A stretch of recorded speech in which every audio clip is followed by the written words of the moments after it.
Hello, my dear friends.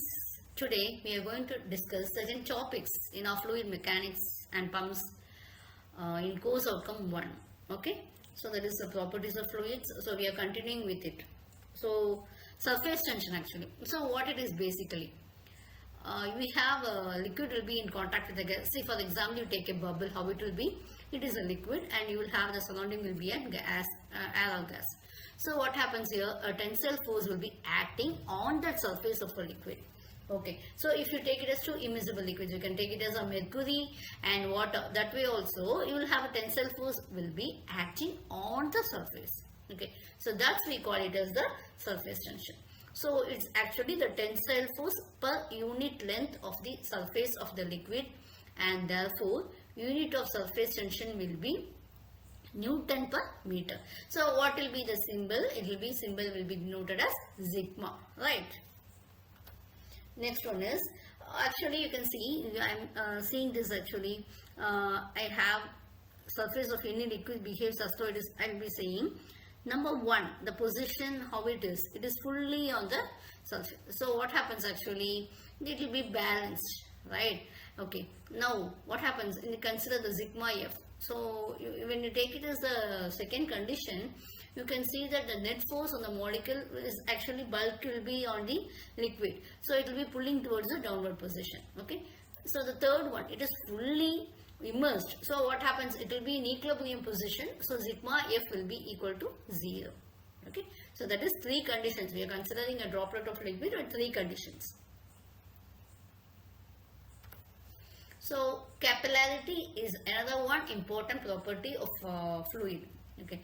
So what it is actually? You are taking is actually you are having a beaker or anything else which contains water or any liquid it may be. Okay. So whatever it may be, and you are immersing a tube. Right. So what happens actually? There will be rise or fall in the liquid surface in the small tube. So this will be occurring in respect to the adjacent general level of the liquid. Okay. So this phenomenon of rise of liquid surface in the small tube with respect to the adjacent general level of liquid. Okay, that we call it as a capillary rise. Right. So what happens actually? The phenomenon of fall of liquid surface in a small tube with respect to the, again and again I am repeating with respect to the, because this is due to this. Okay, when the tube is held vertically in the liquid is called as capillarity fall or capillary depression. So this capillary rise or capillary depression will be millimeter or it will be in terms of centimeter. Okay, so what happens actually? Any liquid between the contact surface will attain a curved surface, right? So the curved surface we call it as meniscus.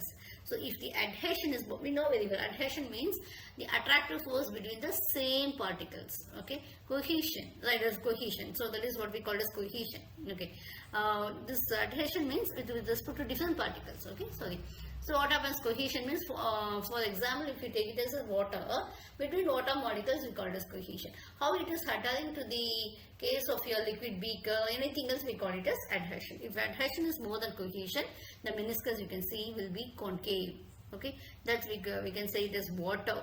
Right? If the cohesion is greater than case of adhesion, what happens? It will not streak, isn't it? You have seen mercury will not streak. So that is the reason. And again, so what happens? The meniscus will be convex. Okay, so this is capillary rise. Here how it is, the cohesive force will be less than the adhesive force. So what happens? There will be a capillary rise, and you can see that how it is, the meniscus shape will be actually here. This will be how it is. Okay, so you can see that it will be concave, right? And again the next one you can see how it is, the capillary fall occurs in terms of mercury, right? Because the cohesive force is greater than the adhesive force. And now the angle of contact will be theta and will be acute in the case of this. Okay, in the case of water you can say it is capillary rise, and here in the case it will be obtuse in the case of your meniscus. Okay, this meniscus you can see the shape. Okay, this will be occurring in case of mercury you can say. Okay, so I am now deriving the expression for capillary rise.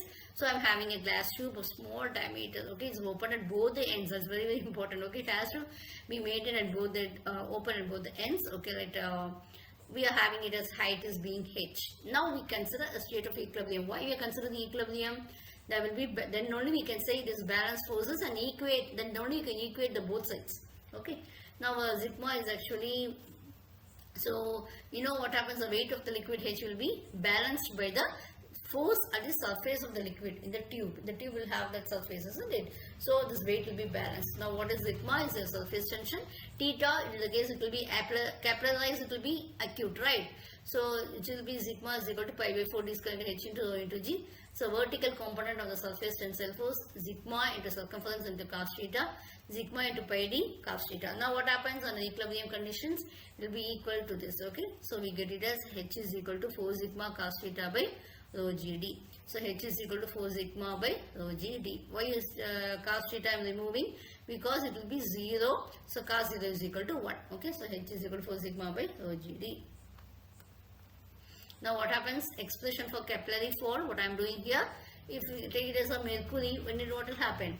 When you are dipping in this glass tube, you are mercury, you are having a beaker full of mercury and you are dipping a glass tube with this board which is free at both ends. What will happen? The level of mercury will be lower than the level in the outer side. Okay, so you will have a height of depression. We call it as height of depression, and the angle, you know very well, it will be obtuse. Okay, so what happens? What will be the forces acting?